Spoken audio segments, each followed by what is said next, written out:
Спокойно и сякаш на уж побъркахте мнозина с представянето си на Олимпиадата. Какво обаче стои зад това? Макар и да изглежда, че стоя спокойно, там вътре в мен се развихряха бури. Бях много развълнуван, имаше голямо напрежение, но това, че изглеждам спокоен, се дължи на факта, че се занимавам с този спорт от години. Близо 24 години. Това ми е пета Олимпиада и заедно с всяко участие в предишни състезания се научавам да потискам притеснението. Едно от впечатляващите неща беше, освен аурата ви, стойката ви на стрелец с ръка в джоба. Медал с ръка в джоба. Защо? Разбира се, да, държа ръката си в джоба.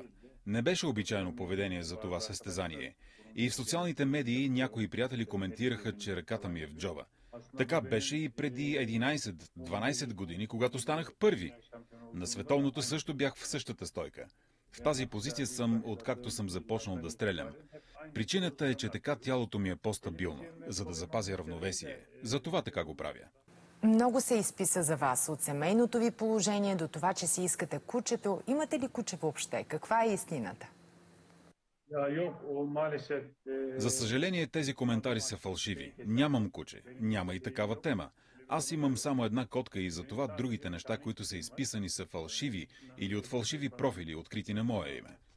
А как избрахте стрелбата? Защо избрах стрелбата? Аз първо се занимавах с борба 6 години, но поради причини, които не зависеха от мен, се наложи да оставя борбата. Да се занимавам с стрелба е изцяло случайно нещо. После разбрах, че имам талант, но даже понякога и таланта не върши работа. Много усилено работих и след 2 години станах шампион на Турция. След като станах шампион, разбрах, че ако се постарая повече и работя повече, мога да стана по-успешен и продължих по този път. Доволен ли сте от представянето си на Олимпиадата? Да, това, както казах, е петата ми Олимпиада. Също така за Република Турция е първият медал в този спорт. Много съм щастлив, че аз можах да спечеля този първи медал за страната ми. По принцип се бяхме подготвили много добре. Тръгнахме с идеята, че ще вземем златния медал.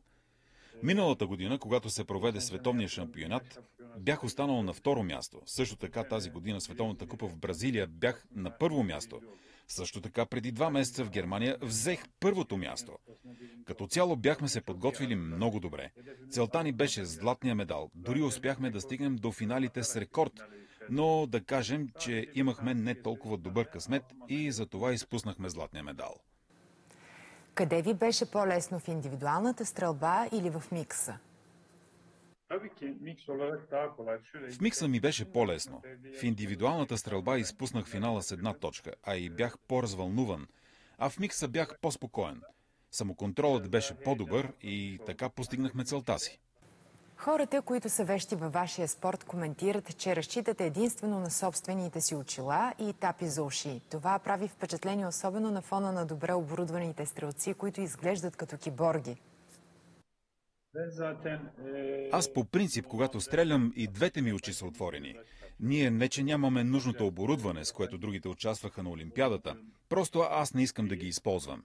Слушалки или специални очила не използвам. Имам си само моите очила, които са с диоптър. А каква е следващата ви цел? Следващата ни цел е 2028 година, Олимпиадата в Лос-Анджелис. Живот и здраве, там ще вземем златния медал и ще сложим точка на този спорт. А мислил ли сте какво ще правите, след като приключите с стрелбата? Живи и здрави, по волята на Господ ще предам знанието и опита, който имам на хората, които искат да се занимават с този спорт. И после ще живея по-спокоен и пенсионерски живот, да кажа. Как възприемате реакцията на хората след участието ви?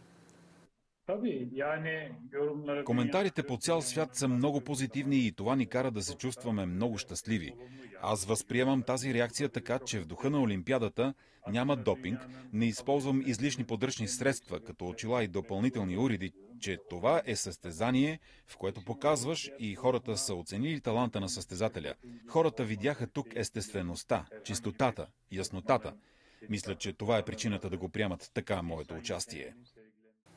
Имате ли си любимо меме, колаж? Всички са много хубави, но едното ми направи много голямо впечатление и ми хареса. Беше с надпис «Тук разбрахме, че среброто е по-ценно от златото». А какъв човек сте в живота? Главно съм спокоен и позитивен човек. Обичам да споделям с приятели, в разговори изслушвам проблемите на хората. Как разбирате и използвате ли в живота израза «на всяка цена»? Както казах, този успех е вследствие на 24 години, а не след първата, втората, третата, четвъртата, а чак на петата Олимпиада. Хората трябва да убедят първо себе си, че ще спечелят и след като го направят това, трябва да работят усилено и резултатът излиза наяве. Ако на Олимпиадата изглежда, че все едно си почивате, когато си почивате, какво правите? Аз съм спокойна личност. Макар и там да изглеждам, че съм спокоен, вътре в моя свят бях развълнуван. Имате ли съвет към младите спортисти? Младите малко така непременно искат да стигнат до резултата. Аз съм конкретен пример, че съм дал 24 години на този спорт. Станах на 51 години и сега спечелих медал. На петата си Олимпиада. Младите трябва да бъдат убедени в самите себе си и да работят усилено. Благодаря ви и успех! Господин Билгили, какъв е профилът на господин Дикеч? На какво залагате при него? Как го провокирате? Кое е най-силното му качество? Миналото на господин Дикеч е пълно с успехи. 5-кратен световен и 4-кратен европейски шампион. Световен рекордьор. Има много златни медали. 44 международни медала. Да работя с такъв спортист за мен е гордост. В същото време ми е много близък приятел, понеже Олимпийските игри съвпаднаха с 100 годишнината на Република Турция и също така в историята на страната беше постигнато нещо за първи път заради сребърният медал, който ни зарадва. Аз започнах да се занимавам с този спорт от 2002 година. Тренирахме заедно с Юсуф Дикеч в един и същи отбор. Състезавахме се заедно. Състезавах се 8-9 години в националния отбор. И аз също имам много първенства в Турция. От 4 години съм треньор.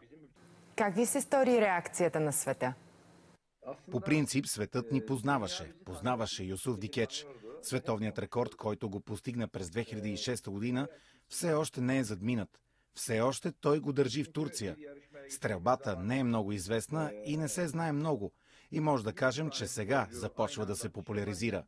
А какви предизвикателства крие стрелбата за спортистите с напредването на кариерата им?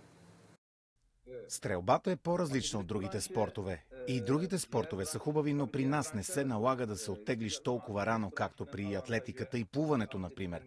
Юсуф Дикеч е на 51 години и е най-опитният в неговата категория, а е още в силите си. Затова в нашия спорт може да го практикуваш дълги години. Благодарим много и лек ден!